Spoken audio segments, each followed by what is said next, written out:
barumsarraa deebinee dhufneerra barsiisaa keenyaaf waaqayyoon sagalee jireenyaa sana dhageessisu bara tajaajila isaanii isaaniifaa eebbisu dhaaltuu mootummaa isaa jiraataa mana isaas isaan taasisu nutis immoo kan dhageenyeen firii soddoma 60 dhibba buusnee gaabbii gallee fooniif dhiiga gooftaa fudhannee dhaaltuu mootummaa isaa akka taanuuf waaqayyoon abbaan keenya hunduma keenya nu haa gargaaru.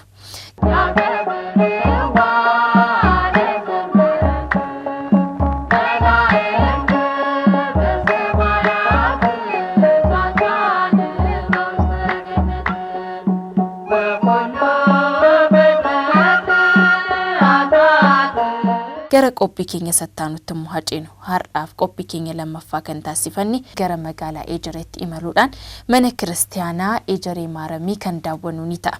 Obboleessi keenya garuma achitti imaluudhaan nutis immoo yaadaan gara achitti imallee kan inni nu qopheesse ni daawwanna. Mee garuma qophichaatti haceenu hanga xumura sagantaa keenyaatti irra deebi'uudhaan nu waliin tura.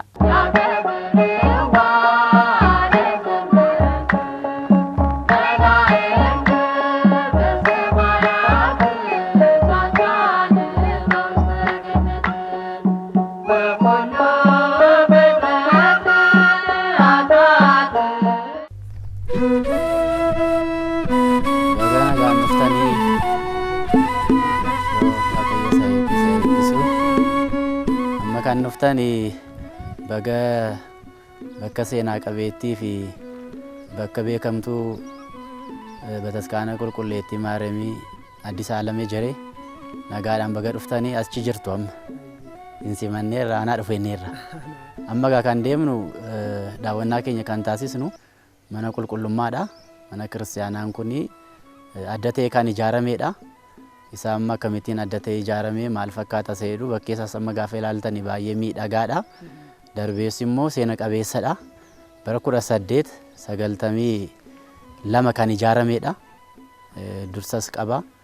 Kanaaf ijaarsi isaas immoo akka manneen kiristaanotaa Ortodoksii Tawaahidoo miti tajaajilaaf qofa xiyyeeffatamee tajaajila irratti hundaa'ee tajaajiltoota oomishuuf ilaalcha keessa galee bataskaana ijaarameedha. Isa daawwachuuf deemnam.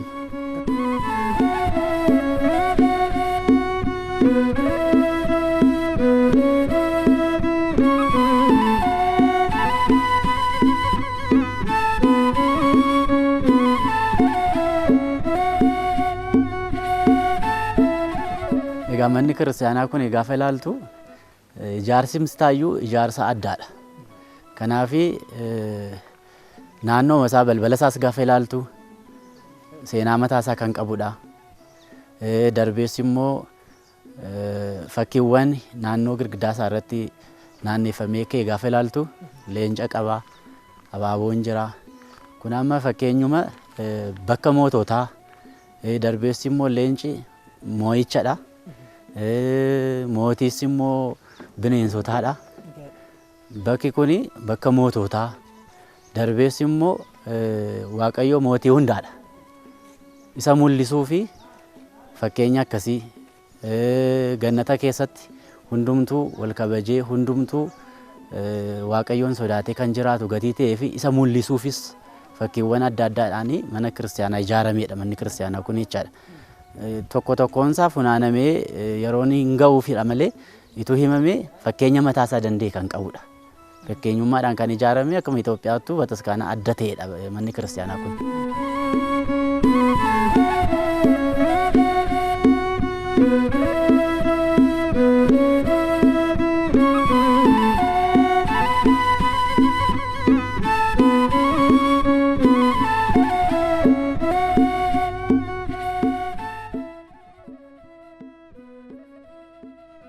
Bakkeensaa kana fakkaata gara keessaa immoo seenne haa ilaallu.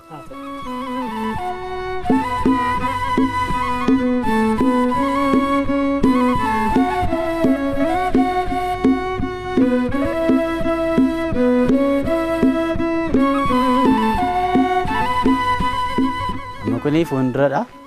Taabootii naannee bakka kanadha kan inni dhaabbatu. Taamira Maariyaamiis guyyaa sanbataas jira kan dubbifamu. Uummanni kan itti keessumsiisamu waltajjii isa jalqabaati jechaadha kun. Egaa fuulduraanis balbala 3 qaba akka ilaaltudha. balbala tokkoon taabotatu seenaa gaafa bobba'u. Balbala tokkoon miseensotatu seenu, balbala tokkoon immoo lubootatu tajaajilaaf seenaa. Manni kiristaanaa keenya balbala sadii qabdi bakkeedhaani. Tokkummaaf sadummaa Sillaasee kan ibsudha. Foddaa yookaanis immoo maskootii seennu jechaadha. Isa immoo gaafa lakkooftu asirraanis lakkoofsa mataasaa danda'e qaba. Dudduuba sanaanis lakkoofsa mataasaa danda'e qaba. Hiika mataasaa danda'e qaba jechaadha. Kun balballi kun luboonni kan itti seenanidha. Akka mana kiristaanaa keenyatti amma miseensonni asiin hin seenan. Kun amma qofaa maanuu kan inni ilaalamu Addis Alam Bataskaana Maaramii irrattidha. Mana kiristaanaa Maaramii Ejeree irrattidha. Asiin amma namoonni gabiraan seenan. Akkan inni ilaaleetti sama luboota qofadha tajaajilaaf kan seenu asiin. Iddoo gabiraa irratti garuu wal makee gaafa seenuuf ilaalta. Asitti garuu qofumaanii kan beekamedha. Uummatis beeka, miseensis beeka. Tajaajiltu qiddaasiif warra galan warra ba'aniitu asiin seena jechaadha.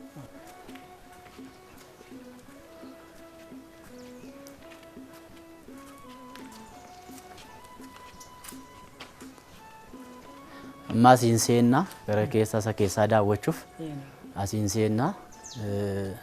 Kun egaa balbala marsaa kun amma ijaarsi mana kiristaanaa kana kallattii arfanidha.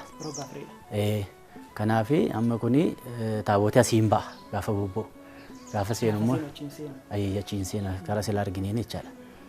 Kanaaf as edda seenee booda asirratti waltajjii kana irratti dhaabbata. Iddoo masaa irratti bicha tajaajilli jiru yookaanis immoo yeedalloon yaareedii iddoo kana irratti qofa kan dhaga'amutu asitti taabootii akka dhaabbateetti luboonni beektonni hayyoonni mana kiristaanaa baay'ee miidhagaa ta'een baay'ee kan nama hawwatuun kan nama daawwatuun asitti tajaajila taabootichaaf kabaja taabootichaa fi yeedalloo yaareediin kan isaan faarsaa isaan dhageessisaniitu jira. Isa ilaaluuf isa dhaga'uuf uummati baay'ee yeroo sana gaafa sassaabamu tuffatan ilaaltan immoo irra caalaa isin hawwataa jechaadha. Kanaaf asiin ba'a taabootii gaafa bobba'u.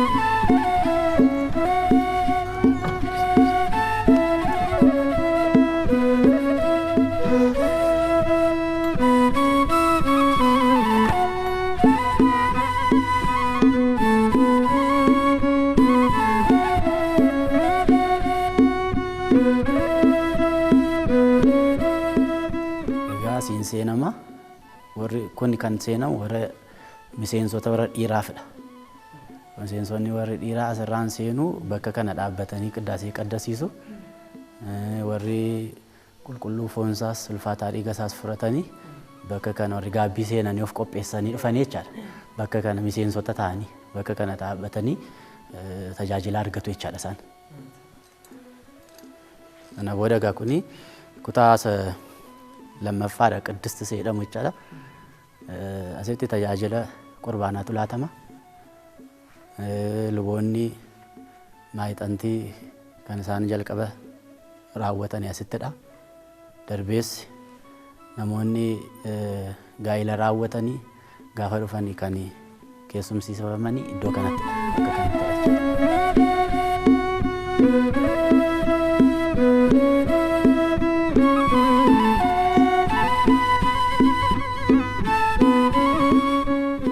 Bakki kuni akka mana moggaafama mana kiristaanaa keenyatti qinee maaleetii bakka jedhamudha. Egaa qinee maaleetii kana bakka biraarraa yookaanis mana kiristaanaa Ortodoksii Tawaahidoo biraarraa kan adda taasisuuni ijaarsi isaayyuu addadha qinee maaleetiin kun jechaadha. Lubootaaf mijaa'aa akka ta'utti ta'ee tajaajila isaaniif mijaa'aa akka ta'utti ta'ee kan ijaaramedha. Akka ilaaltanii dheeraadha. Toora lama sadiinidha kan isaan dhaabbatan egaa. Akka abbootiin keenyas ogeessoonnis yaayyooti mana kiristaanaa bakka kana jiranis akka nutti malitti manni kiristaanaa kun tajaajiltoota 600 ol qabdi turteedha. Mana barumsaas gatii qabduu fi mana barumsaa hafuuraas yookaanis immoo gubaa'ee beeta abinat timirti beeta seenu jechaadha. Isa gatii qabaattee turtee fi manni gubaa'ee tokko tamaarota baay'ee waan qabuuf barattoota daqa mazaamurtoota baay'ee waan qabuuf as dhufanii tajaajilu isaan. Kanaaf iddoomti yoo waliin gahu ture gubbaa sana rafaa dhaabbataniidha kan tajaajila laatanii. Kun amma akka jirutti kan beekamu dur tajaajilli akkasii iddoo kanarratti akka jiru kan beekamu maaliini gaafa Hadaar 21 dhuftee ilaalte amma guutuma Itoophiyaarraa dhufu iddoon kun waliin gahu tajaajila isa durii sana agarsiisuuf jechaadha. Iddoo kana irratti warri baratanii ba'anis warri iddoo kana jaallatanis seena qabeettii isaa warri isaan beekanis dhufanii iddoo kana irratti tajaajila isaanii laatu jechaadha. Tajaajila addaadha kan tajaajilamu. Darbees immoo iddoo kana irratti tajaajilli laatamu Itoophiyaa keessa mataa isaa tajaajila adda ta'edha. Yeedalloon iddoo kana irratti laatamu kan ima idducha Addis Alem Maariyamii kan jedhamu qofadha. Akka intiniitti immoo tajaajila Ankoobarri jedhamudha. Iddoo kana irratti kan laatamu. Iddoo sanattuu amma tajaajilichi hafaatii jira. Maaliif kan itti fufsiisu waan hin jiraanneef asirratti garuu hayyooti waan jiraniif beektonni waan jiraniif barattoonni waan jiraniif tajaajila adda ta'e tokkodha. Bakka tajaajila ergamoota samii irraa bu'ee jechuu dandeessa kallattii maan. Tajaajilli isaa akka amantaa Ortodoksii Tawaahidoo Itoophiyaatti tajaajila adda ta'edha iddoo kana irratti kan laatamu. Darbees immoo tajaajila sa'aatii 24dha. Iddoo kana irratti kan laatamu jechuun hin danda'ama bakka. Sa'aatii muraasa qofadha boqonnaa kan isaan qaban. Isa booda tajaajilli laatamu tajaajila of laatanii iddootti tajaajilanidha. Kanaafidha amma abbootiin durii yookaanis moototi durii gaafa isaan hojjetanii tajaajila kana gidduu kaleessa godhanidha. Akka rakkannee fedhanii kan isaan ijaaranii kanaafidha kan akkas eerate argitu jechaadha.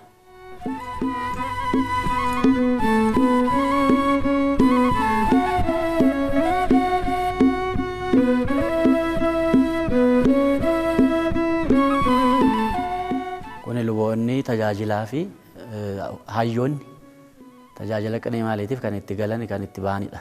Balbala addaa qabu. Asiin seenu asiin boo'ee kanumaaf ijaarame. Kun immoo miseensonni dubartootaa fi dubaroonni asiin seenu tajaajila gaafa argatanii kiristaanaas gaafa qorobsiisuu dhufanii asiin seenu iddoon dhaabbii isaanii kana achis jira bakka lamaanii dhaabbataniitu tajaajila argatu jechaadha.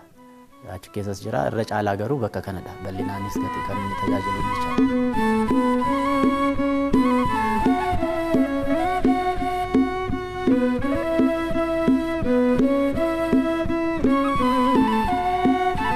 Ijaarsi isaayyuu tajaajilaa fi mijaa'aa ta'edha. Maaliif uummattoonni achiin dhaabbatu luboonni asiin ba'anii dhaqanii ixaanas axxananii deebi'u akka garaa isaanii bakka akka hin cinqabneef jechaadha. Tajaajila isaa giddu galeessa taasisanidha kan isaanii mana kiristaanaa kana gaafa ijaaran kan isaan ijaaranii jechaadha. Kunis bakkuma miseensonni dhaabbatanii qiddaasee qaddasiisanidha. Amma yoo ilaalle minxaafiin kun yookaanis immoo afaan kun yeroo muraasa boodadha kan inni afame malee akkas hin turre. Amma isa agarsiisuu fi inni bakka itti dhaabbanne kun isa durii sana seenaasaa qabateetii jira jechaadha ragaaf. Amma kana afaasaa tukaasne jalasaa maalidha inni saaxaraatiin kan hojjetameetu jira. Isaan kan hojjetameetu jira leemmanarraa bocanii akka namni dhaabbatu irra dhaabbatu taasisanii kan hojjetaniitu jira as jala. Guutumti isaa akkas ture yeroo muraasa boodadha. Maaliif ilbiisa tokko tokkos fiduutti ka'ee namaafis mijaawaa ta'utti ka'ee dhiisuutti ka'ee biyyoos immoo harkisuutti waan dhufee fi amma qulqulleessuufis akka mijaa'uuf darbees immoo namaafis mijaa'aa akka ta'uuf tajaajilaafis mijaa'aa akka ta'uuf jedhamee amma walakkaan isaan ta'ee seenaasaa garuu mul'isuuf isa ture garuu agarsiisuu fi amma bakki dhaabbanne kuni itoo minxaafii kana irraa kaasnee ilaallee oriijinaala isaatu jira jechaadha. Biyyooma isaatu jira biyyoo isaarra immoo saleenii maxxanfamee jira jechaadha. Hin danda'ama. Gam tokkoon kaasnee ilaaluun hin danda'amu. Kana jechaadha. Egaa kun maa'inni gubbaa isaas gaafa ilaaltu ijaarsuma kana qabateeti jira. Lafa isaas gaafa ilaaltu ijaarsuma kana qabateeti jira. Amma kana booda biyyoodha kan jiru. Amma kun egaa guutuun isaa akkasiin uffisamee ture jechaadha lafisaa. Kana irratti egaa amma tajaajilaafis haalli isaa mijaa'aa waan hin taanee fi amma yeroon isaas immoo waan barbaachaa dhufe tokko gatii qabuu fi manni kiristaanaas isaa wajjin deemuu gatii qabduuf akkasittiin amma seenaan isaa garuu baduu waan irra hin jiraannee fi kun akka jirutti akka taa'u taasifameera jechaadha. Warra kaan irraa adda ba'ee kun ittiin bu'amne.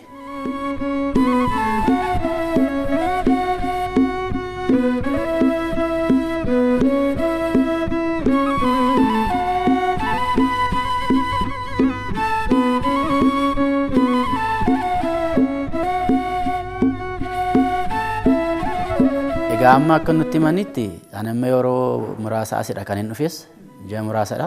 Akka nutti himanitti bara 1892dha kan ijaarame manni kiristaanaa kun.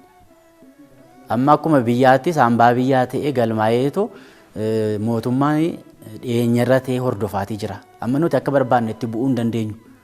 Achi ogeessi dhufee ogeessi qo'annoo taasise sanaan gadi buusee yoo akkasittiin ta'uu qaba jedhee karoora kenneeni hojjetame malee eenyu itti bu'uu hin danda'u jechaadha.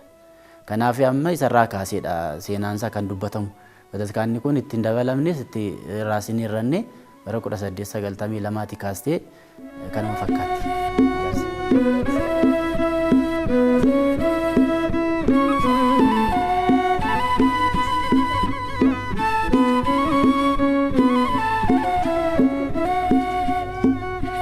Egaa amma akka seenaa qo'anneettis manni kiristaanaa kunis seenaan shakkanii dubbatutti yoo ilaalle mootichi Minilik lammaffaa bara biyya bitaa turanittidha. Bakki kun hundaa'uun teessoo isaaniis ture. Bara 1891 kaasee amma bara 1894tti teessoomti isaaniis ture. Xalayaas ta'anii biyya alaaf barreessanii mataasaa qabatamaan jira. Kanaaf akkuma masaraa mootummaattis kan hojjechaa turtedha jechuudha. Bara sanadha kan ijaarame jechuudha. Amma gaafa isaan ijaaranii mana kiristaanaa kana ijaaranii tajaajiltoota hamma kanaaf akka isheen tajaajiltu mana kiristaanaa kana dhaabanii isa booda tajaajiltoonni immoo maaliin jiraatu isa jedhuufi irra caalaa boodas odeeffannoo isaas ni laatama. Lafaan ture lafa magaalaa wanti kun mataan ishee bataskaana kana jalatti bulti turte. Akka kantiibaatti bataskaana kanadha magaalaa makan yookaan bushaatu ragaan barreeffamaa jira. Namootaa fi akkuma magaalaa tokkotti akka mana qopheessaa tokkotti lafa hiraa fi turte lafa jireenyaa mataasaa boodadha kan gara mootummaatti deebi'ee jechaadha. Hamma kana akka isheen bushituuf taatedha. Ammas manni kiristaanaa kun manneen kiristaanaa sadiidha kan isheen of jalatti qabattee jirtu. Baruma sanaatii kaasee jechaadha. Akka dur magaalaa ture ndaamitu ciccitu manni kiristaanaa sadiittidha. Malee akkuma aanaatti mataasaa manneen kiristaanaa aanaa keessa jiran mataasaa qajeelfamni kan bu'aa asii ture. Kanaaf amma lubootaa fi lafa laatamee fi lafa qotanii sanarraa kan argatanii malee miindaas hin qabani turan. Kanaaf lafa baay'ees qabdi turte manni kiristaanaa kun. Amma jalaas fudhatamee yoona bira geeraa isuma qabatte kanas amma riiskii keessa galee jira jechaadha jala. Kanaaf kun maayini dhalooti gatiin barreeffidha. Hundumtuu gatii seenaa ishee hin beekneefidha jechaadha malee bara sanaatii kaasee mootichi baasii mataa isaaniidhaan miti mana kiristaanaa ijaaruuf qabeenyaa isaaniiyyuu laatanii deemaniiru ni ilaalla booda muuziyeemii keessa gallee. Egaa kan nu hafe amma luboonni asiin ni seenu isiniin jedheera sila. Fakkiiwwan girgiddaa irratti kaa'anis ilaaltanii amma seena qabeessotadha. Bara sana kan isaan kaa'anidha. Amma kuni lubooti gama lamaan hiramanii walakkaan isaanii maaleetii tajaajila gaafa laatanii walakkaan isaanii immoo sa'ataatii dhaabbatu. Bakka sa'ataatiin kidaaniin itti dhaabbatamudha kun. Iddoo addaadha kun bakka luboonni bakka kanatti achitti sa'ataatii gaafa dhaabbatanii walakkaan immoo gareen tokko immoo asitti sa'ataatii dhaabbata jechaadha. Kanaaf bakka sa'ataatiidha kun. Akkuma sirna mana kiristaanaa keenyattis bahaatiin kutaa inni tokko sa'ataatiin itti dhaabbatamu kidaaniin itti dhaabbatamu geejjiru isa eeggatee kan ijaaramedha jechaadha kun. Tajaajiluma isaaniif qofa kan ijaaramedha jechaadha.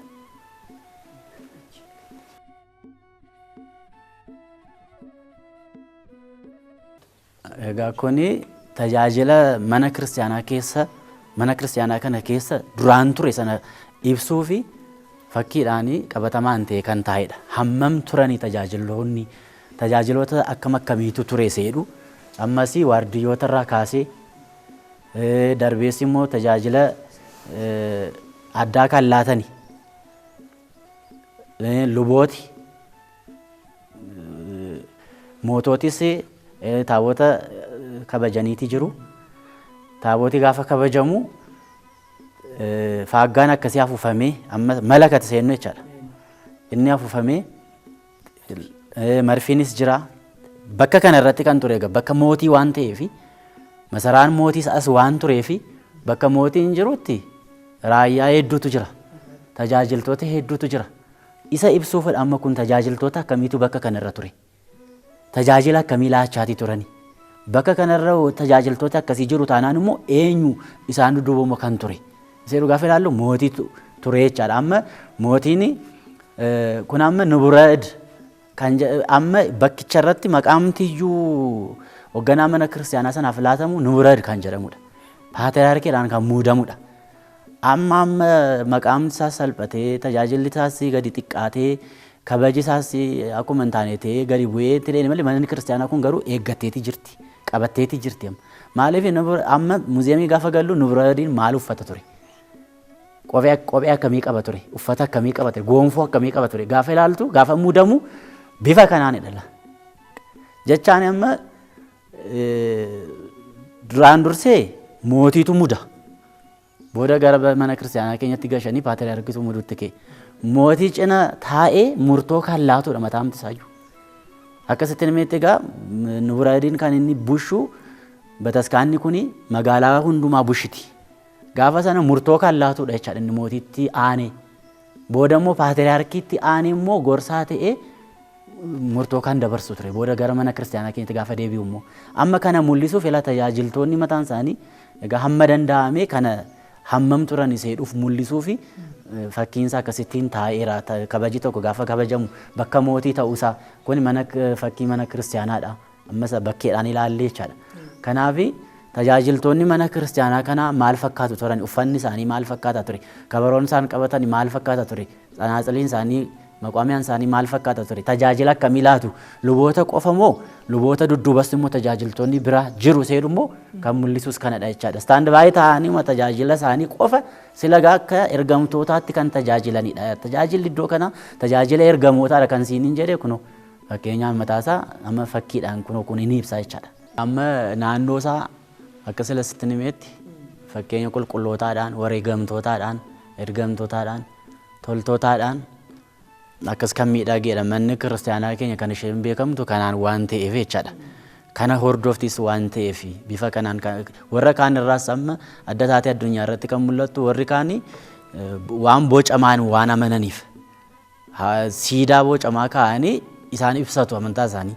Manni kiristaanaa keenya garuu fakkeenya akkasittiin wangeela barsiisti. Kanaaf amma fakkeenyota qulqullootaa, wareegamtootaa, ergamootaa guutuma amma argine silaa kaasee isa argaa turre hundumaa kan isaan kaasanii warra asirratti kunoo fakkii isaanii ilaalluudha jechaadha. Asirratti warra fakkii isaanii ilaallu kun seeloota kana akka irranitti kan hojjetanii manni kiristaanaa kun gaafa isheen ijaaramtu hojjetanii kan fidanii asitti maxxansanii isaanidha jechaadha. Amma kana gaafa hojjetanii akka amma si'anaatti jechaadha. Waan ammayyaa'e tokko miti kan isaan fayyadamani. Baalota kutanii yookaanis immoo bu'aa mukeewwanii kan ta'anirra isa walitti fidanii isarraadha akkasittiin miidhagsanii halluu miidhagaa ta'e kan isaanii asirra kaa'uu danda'an jechaadha. Seera isaaf sirna isaa eegee jechaadha. Kanaaf yaadannoo fi suuraamti isaaniiyyuu asirra taa'eetii jira jechaadha. Egaa asirratti gaafa ilaallu wanta adda ta'e hin argina. Mana kiristaanaa kana kan ijaaranii seenaa amma dubbachaa jirru kana kan magaalaa kanaaf dhaabanii dhaloota ammaa kanaaf akka Waaqayyoo wajjin walitti quunnamu akka itti tajaajilamu kan godhanii mootooti suuraan isaanii asirra jira. Egaa baricha kan turan jechaadha. Amma sila akka ilaalletti tajaajila taabootii ba'uu sana tajaajilsiisaa kan turanii yaadannoo isaaniif dhalooti akka beekuuf akka hubatu fedhamee manni kiristaanaas murteessitee mana kiristaanaas kan hooggananii abbootiin murteessanii eenyu seedhu sana akka isaan dhaloonni kun hubatee abaluudha jennee nutis akka barsiisnuuf beeksisnuu fi imaanaan isaaniis gochi isaaniis mana kiristaanaa kan amma seenaa isaa kan dubbannu isaan nuu dhaabanii waan deemaniif mana barumsaa afuuraa jennee kan dubbannu isaan nuu dhaabanii waan deemanii fi mana kiristaanaa fi gumaacha guddaa godhanii waan jiranii fi dhaloonni dhufurraa haa baratu jedhamee mootota bara sana turan egaa Minilik lammaffaa maatiiwwan isaanii bitaaf mirgaanis Habte Giyoorgis seenaa Itoophiyaa keessatti egaa iddoo guddaa warra qabanidha. Asirratti kan ilaalluun jechaadha. Gam tokkonis gaafa ilaallu hojii isaanii Waaqayyoo wajjin hojjechaa turanii gaafa ilaallu namoonni kuni namoota amantaa, namoota Waaqayyoon sodaatani, namoota uummata boriif dhaloota boriif hin ta'a kun jedhanii tilmaamanii waan gaarii hojjetanii amma kunoo dhaloonni akkatti tajaajilamuu fi kan taasisanii gatii ta'ee fi manni kiristaanaa keenya yaadannoo akkasiin yaadattiin jechaadha. Amma fakkiin haadha keenya qulqulleettii dubaroo Maariyaamii amma siniin ibseetii ol kan jiru jechaadha.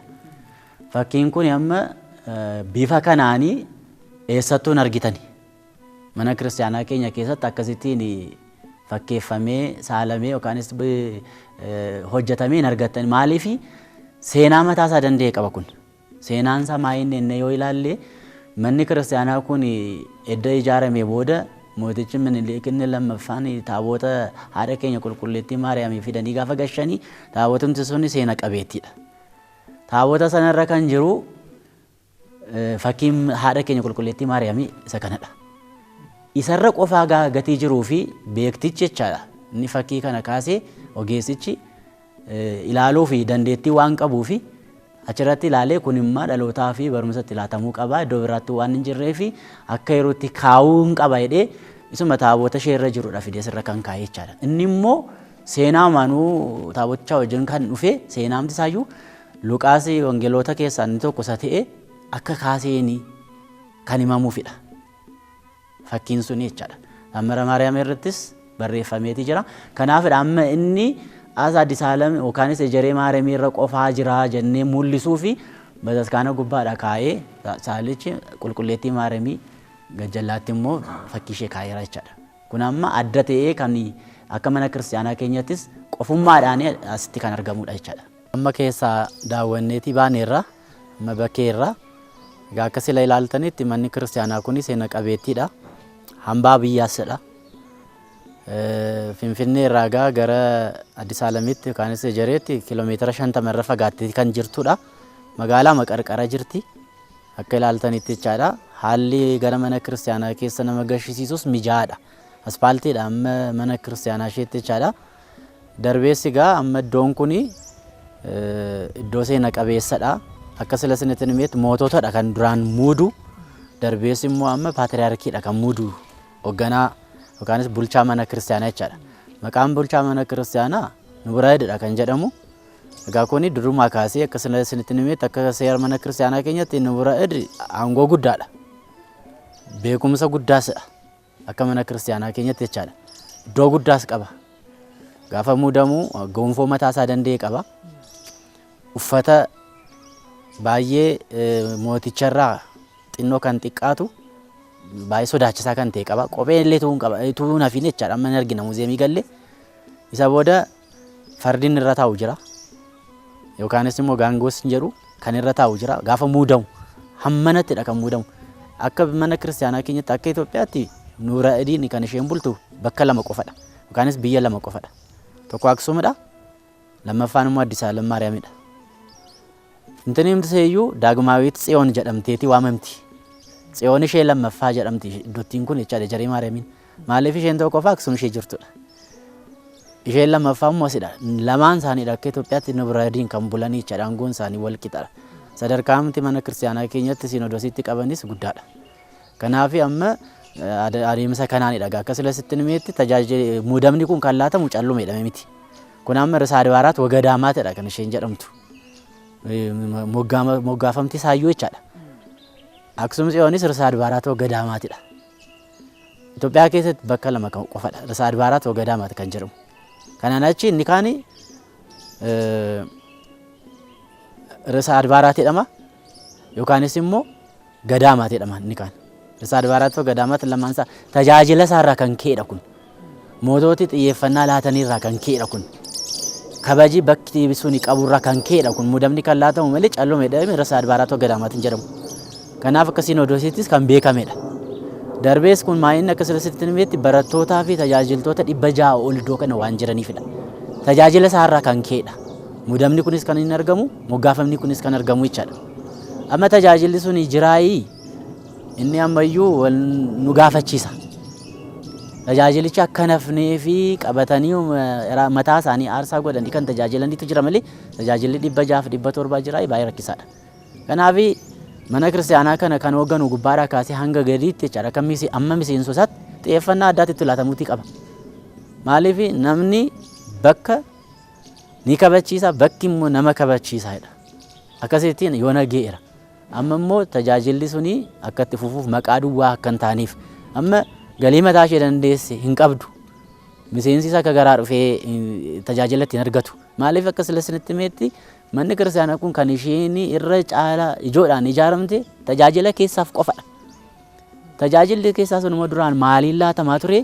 Lafi laatamaa fi lafa sanarraa waan argatanii hin jiraatu maatii isaanii jiraachisu turan. Mootummaa irraa bajetii dhufu hin jiru. darbees immoo Sinodoosii irra bajetii dhufu hin jiru. Amma lafi sunis jalaa fudhatan deeggarsi mootummaa irraa dhufuus hin dhaabbate. Maqaa bichaatu jira jechaadha. Kanaaf tamaariin waan nyaatu yoo hin qabaanne barsiisaan immoo waan maatii isaatti bushu yoo hin qabaanne lafa miindaa argatutti deemaa jechaadha. Hin godaana jechaadha. Kanaaf tajaajilichi amma duwwaatee argamaatii jira jechaadha. Nama muraasaan qofadha tajaajilli halkaniif guyyaa laatamu suni kan itti fufeetii jiru jechaadha. 600 akka hin tajaajilamne hunda amma garuu nama muraasaan. Kanaaf maal gochuu qaba? Gabaabaas waan ta'eef yeroo intiniinsaas dhiyooti waan ta'eef hambaa biyyaas qabatee waan jiruuf kallattii uumanii ummati sanbatas haa ta'u guyyaa ayyaanaas haa ta'u guyyaa yeroos haa ta'u dhufee daawwachuutii qaba jechaadha. Seenaa kana daawwachuu qofatu hin taane immoo misoomaanis deeggaruutii qaba. Amma dhaabbataan galii hin qabdu. Galiin isheen qabdu yoo jiraate warrumti bakka kana irratti dhalatanii wareeggi isaanii dhaga'amee fi gumaacha isheen isaan godhaniifiti ala waan tokko hin jiru. Isaan miindaa kan laatta. Amma akkuma dhaabbataatti illee tajaajiltoota miindeeffamanii jiranii kallattii uumaan keessa kan tajaajilanii fi tajaajila adda addaa kan laatanii 134 ol qabdi. Liistiimaan kan beekaman jechaadha. Kanaaf hundaaf miindaan laatti xiqqoo haa ta'uyyuu malee isaan amma miindichaaf miti kan isaan hojjetan. Kanaaf beekamtiin laatamuu gama keessaniinis waan hojjetamu irratti hojjetamee uummati akka beekuuf dhalooti dhufee akka daawwatuuf amma xiqqoo sosocha'aatii jirra. Sanbatas makiinaan tokkos makiinaan lamas dhufee daawwateetii deema. Waan baay'ee daawwatamuutu jira. Akka Sinodoosiittis immoo iddoo kanaaf xiyyeeffannaa Phaaphaasota Paatriyaarkoota iddoo argamsiisedha iddoon kun. Bara nagaa sana jechaadha. Ministeerota iddoo argamsiisedha bakki kun. Boodan dhageessu bara nagaa sana jechaadha. Amma hundumtu galagalee ilaalaatii hin jiru. Bakka kufaatii jirudha. Bakka irraanfatamaa jirudha. Kanaaf bakka seena qabeestiin turtee wangeelli warri dursanii turan booda ta'u warri booda turan immoo hin dursuedha. Amma isa natti fakkaata kan irratti mul'achaatii jiru. Kanaaf Sinodoosiin dursummaa ishee eeguufii qabaan jedhan. Maaliif deeggarsa guutuu laatuufii qaba. Manni kiristaanaa kun barattoota hin oomishtu taanaan, barattoota hin baastu taanaan, ogeessonni iddoo kana irratti dhufanii hin barsiisanii taanaan tajaajilumti inni amma namoota muraasaan laatamu kun hin dhaabbata jechaadha. Kanaaf galiis hin qabdu. Addis Ababaa irraas Finfinnee irraas dhiyoo akka isheen taateetti namnis akka garaa daawwachaan hin jiru, beekaan hin jiru. Gama keessaniinis egaa gahee keessan akka nu baatanii warra kaanittis iyya keenya akka nu dhageessistanii akkuma mootummaattis xiyyeeffannaa kan laatamuufidha. Bakki kun masaraa mootii taatee kan tajaajilaa turtedha. Bakki kun aspaaltii Finfinneedha. Gaafa diriiru jalqaba kan diriire magaalaa Addis Ababaa. Konkolaataan isheen jalqaba kan mootichaa kan isheen konkolaattee geesse magaalaa Addis Ababaa. Maaliif akka mootummaattis ittiin xiyyeeffatamu? Seenaa biyyaadha. Seenaa addunyaadha kan jiru. Maaliif manni kiristaanaa kun seenaa qabatteeti kan jirtu. Seenaa biyyaa, seenaa Itoophiyaa qo'achuuf yoo barbaadame mana kiristaanaa dhufuudha. Mana kiristaanaa immoo gaafachuuf immoo kitaaba waliin barreeffamanidha. Seenaa kan jiranii amma mul'isanidha. Amma muuziyeema keessa gallee kan ilaallu jechaadha. Kanaaf kan akka nu dhageessisanidha. Seenaan mana kiristaanaa kanaa kana fakkaata gabaabinaan jechaadha.